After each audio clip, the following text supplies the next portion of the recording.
अस्सलाम वालेकुम स्टूडेंट्स। तो जो आज का हमारा बेटा टॉपिक है वो है ब्लड वेसल। ब्लड वेसल्स क्या होती हैं? ये ब्लड वेसल्स असल में जो ब्लड की सप्लाई करती हैं, ठीक है। ये थर्ड पार्ट होता है ब्लड सर्कुलेटरी सिस्टम का, यानी कि आपके हार्ट का तीसरा पार्ट जो कि ब्लड की सर्कुलेशन करवाता है। तो सबसे पहले हमारे पास क्या है, देयर आर 3 ब्लड वेसल्स। इंसान के जिस्म के अंदर बेटा 3 ब्लड वेसल्स होती हैं। उन तीनों के नाम बेटा, एक का नाम आर्टरी, कैपिलरीज एंड वेन्स, ठीक है। आज हम इन तीनों के बारे में पढ़ेंगे, ये कैसी होती हैं। सबसे पहले आप इनका कंसेप्ट याद करना है कि इन तीनों के अंदर ना खून होता है, यानी कि ब्लड होता है। अच्छा, गंदा खून भी होता है इनके अंदर और साफ खून भी होता है। तो इनको सिंपल समझने का कंसेप्ट ये है कि आप एसी याद कर लो। एसी का मतलब है साफ, ठीक है, एंड वी का मतलब है गंदा, ठीक है। एसी वी मतलब अगर आप ये कंसेप्ट सिंपल याद कर लोगे तो आपको पता चल जाएगा ए एंड सी के अंदर, यानी कि आर्टरीज एंड कैपिलरीज दोनों के अंदर होता है बेटा साफ खून, वी के अंदर होता है बेटा गंदा खून। ये सिर्फ वी एक है जिसके अंदर गंदा खून होता है, इन दोनों के पास बेटा साफ खून होता है, ठीक है बेटा। तो जो अगला टॉपिक है वो हम पढ़ेंगे आर्टरीज। आर्टरीज कैसे वर्क करती हैं सारे का सारा आपको बता दिया जाएगा। आर्टरीज बेटा सबसे पहले carry blood away from heart, दिल से खून को लेके जाती हैं पूरी बॉडी की तरफ, ठीक है। ये बेटा पूरे के पूरे बॉडी की तरफ खून लेके जाती हैं और ये साफ खून लेके जाती हैं। दिल साफ खून पूरी बॉडी को प्रोवाइड करता है बेटा।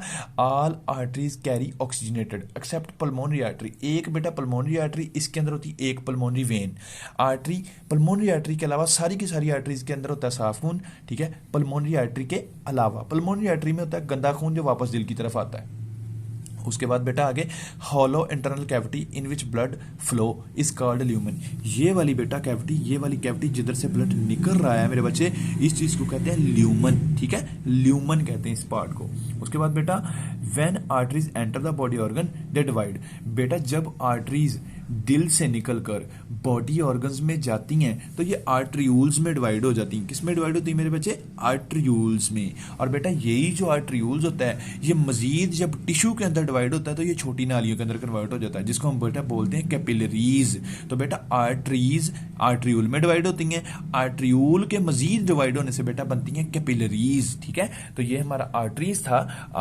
ऐसा चाहे बेटा अगर आप ऐसे ही लिख देंगे सारे का सारा टॉपिक तो आपको पूरे मार्क्स मिलेंगे, आपका एक भी नंबर कट आउट नहीं होगा। लॉन्ग क्वेश्चन में आ जाता है ये, तो मेरे बच्चे इसके अंदर से एमसीक्यू भी आते हैं, शॉर्ट क्वेश्चन भी आते हैं, तो खैर लॉन्ग भी आता है। And capillaries, capillaries are the smallest blood vessel present in tissues. हमने इधर पढ़ा कि ये टिश्यूज में जब जाएगा तो कैपिलरीज बन जाती हैं आर्टरी।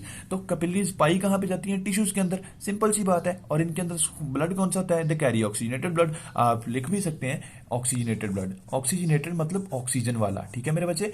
ऑक्सीजनेटेड ब्लड ऑक्सीजन वाला खून जिसके अंदर साफ खून होगा। दे आर, अब capillaries are the smallest blood vessel present in tissues.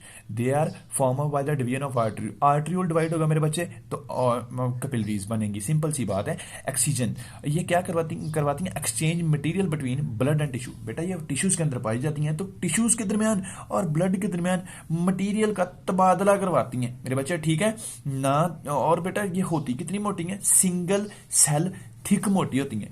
Arteries बेटे मेरे बच्चे मोटी होती हैं, लेकिन कैपिलरीज सिंगल सेल थिक होती हैं, यानी एक सेल की जितनी मोटी होती है मेरे बच्चे, ठीक है ना। तो कोई वाल्व आर्टरीज में मौजूद होता है, ना ही कोई वाल्व कैपिलरीज में मौजूद होता है, यानी कि वाल्व बैक फ्लो, जिससे मटेरियल बैक आ जाए, ब्लड बैक आ जाए, वो इनके अंदर वाल्व कोई नहीं होता, ये सिर्फ प्रेशर के थ्रू इनके अंदर से ब्लड गुजरता है। नेक्स्ट है मेरे बच्चे वेन्स। आपको पता है कि वेन्स के अंदर अभी ऊपर आपको बताया एसीवी के अंदर के वेन्स ही हैं जिनके अंदर होता है गंदा खून। गंदा खून पूरी बॉडी से दिल की तरफ वापस आता है मेरे बच्चे, ठीक है।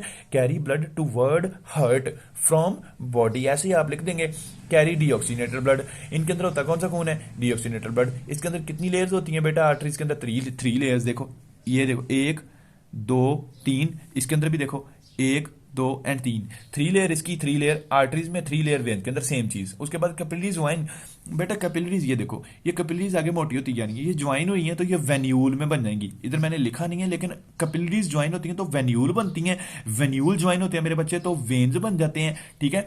वेन्स बन जाती है blood vein. Capillaries join to form venule, venule join to form veins, ठीक है। इनके अंदर वाल्व मौजूद होता है, सिर्फ वेन्स के अंदर वाल्व मौजूद होता है मेरे बच्चे।